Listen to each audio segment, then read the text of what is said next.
सुगरण होण्यासाठी मी दिलेल्या या किचन टिप्स फॉलो करा.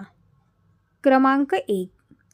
कोणतीही भाजी बनवताना जर त्यामध्ये मीठ किंवा तिखट जास्त झालं असेल तर कच्चा बटाटा भाजीमध्ये टाकायचा आहे. जसं जसं ते शिजेल तसं भाजीमधील मीठ शोषून घेईल. दुसरी गोष्ट, त्यामध्ये जर ग्रेव्ही पातळ झाली असेल तर बटाट्यामुळे ही ग्रेव्ही घट्ट होण्यासाठी मदत होते. शिवाय भाजीला चव ही खूप छान येते.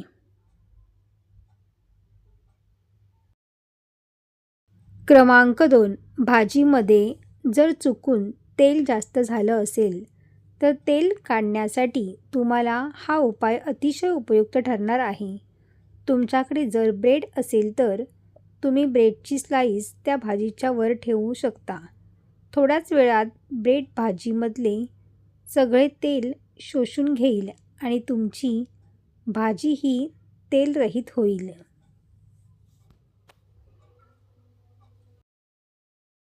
क्रमांक 3.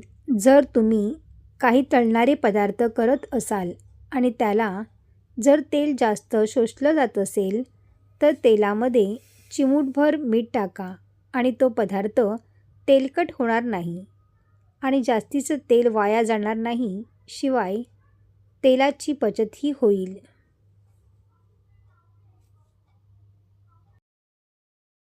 क्रमांक 4. शिरा बनवताना त्यामध्ये रवा, साखर, तूप समप्रमाणामध्ये घेतले तर शिरा चवीला अतिशय चविष्ट होतो. शिवाय जास्त गोडही होत नाही आणि फिकाही होत नाही.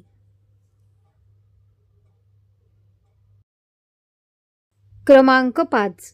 कोणतीही हिरवी चटणी बनवल्यानंतर जर त्यामध्ये अर्धा चमचा खाण्याचे तेल टाका आणि मग फ्रीजमध्ये स्टोअर केलं तर बरेच दिवस टिकून राहायला मदत होते. क्रमांक 6. पीठ मळलेलं शिल्लक राहिलं असेल फ्रीजमध्ये ठेवताना सुती कपडा ओला करून ती कणिक त्यामध्ये ठेवायची आहे. दुसऱ्या दिवशीसुद्धा ती कणिक ताजीच राहते.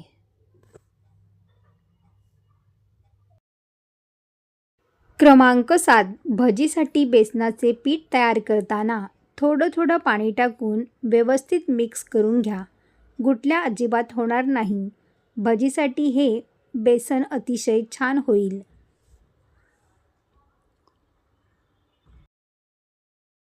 क्रमांक 8. उडदाच्या डाळीचे वडे, भजी किंवा मेंदूवडा करायचा असेल तर उडदाच्या पिठाच्या बॅटरमध्ये थोडंसं तांदळाचं पीठ टाका. त्याने भजी, मेंदूवडा अतिशय कुरकुरीत आणि चविष्ट होतो.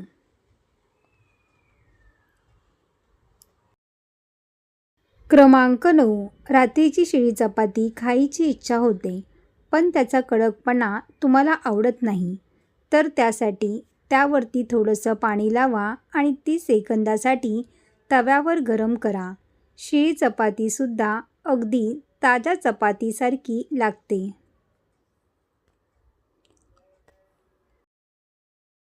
क्रमांक 10.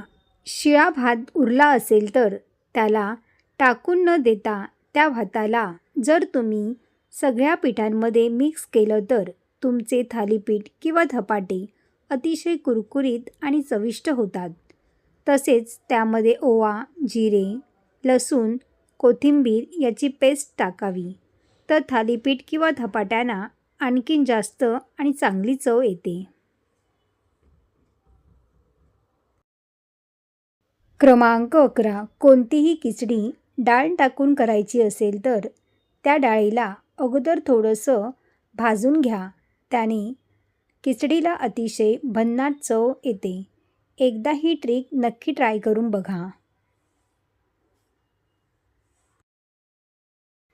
क्रमांक 12. पुऱ्या करताना जर पुऱ्या फुगत नसतील तर 2 चमचे रवा आणि 1 चमचा कोमट तेल टाका. याने पुऱ्या मस्त खुसखुशीत आणि टम्म फुगतील.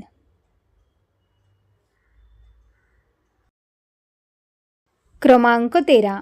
भाजीमध्ये मीठ जास्त झालं असेल तर मळलेल्या पिठाचे छोटे छोटे गोळे करून भाजीमध्ये टाका. याने भाजीचा खारटपणा कमी होईल.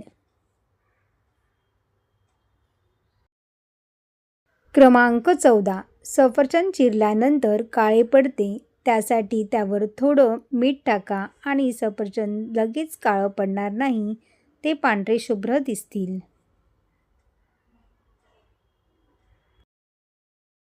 क्रमांक 15. भेंडीची भाजी बनवताना ती खूप चिकट होते, त्यासाठी त्यामध्ये 1 चमचा लिंबाचा रस टाका. याने भाजी अजिबात चिकट होणार नाही. शिवाय झाकण न लावता शिजवली तर तरीसुद्धा भाजी चिकट होत नाही. क्रमांक 16. उकडलेल्या भाज्या जर जास्त उकडल्या गेल्या असतील तर त्यामध्ये गरम पाण्याची प्रोसेस कमी करण्यासाठी त्यावर थंड पाणी ओता. याने शिजण्याची जी प्रोसेस आहे ती थांबेल आणि भाजी जास्त शिजणार नाही. क्रमांक 17. पनीरची भाजी बनवताना पनीर तळल्यानंतर लगेचच त्याला थंड पाण्यामध्ये टाका. त्याने पनीर अतिशय सॉफ्ट होते, कडक अजिबात होत नाही. क्रमांक 18. भाज्या, कडधान्य, बटाटा ज्यावेळेस उकडायचे असतील त्यामध्ये थोडंसं मीठ टाका. त्याने भाजीला खूप छान चव येते. भाजी अतिशय चविष्ट लागते. क्रमांक 19. जर कोणती खीर बनवताना पातळ झाली असेल तर त्यामध्ये थोडासा शिजलेला भात टाका. भात टाकायचा नसेल तर त्यामध्ये तुम्ही 1 चमचा कॉर्नफ्लॉवर सुद्धा टाकू शकता. त्यामुळे खीर घट्ट होईल आणि चांगली चव येईल. क्रमांक 20. मेथीचे पराठे बनवताना जर मेथी तुम्ही थोडीशी तव्यावरती परतून आणि मग पिठामध्ये टाकून पराठे बनवले तर पराठे अतिशय छान आणि चविष्ट लागतात. सर्व टिप्स तुम्हाला आवडले असतील तर व्हिडिओला लाईक करा आणि आपल्या मित्रपरिवारामध्ये शेअर करा. असेच नवनवीन व्हिडिओ पाहण्यासाठी चॅनलला सबस्क्राईब करा. धन्यवाद.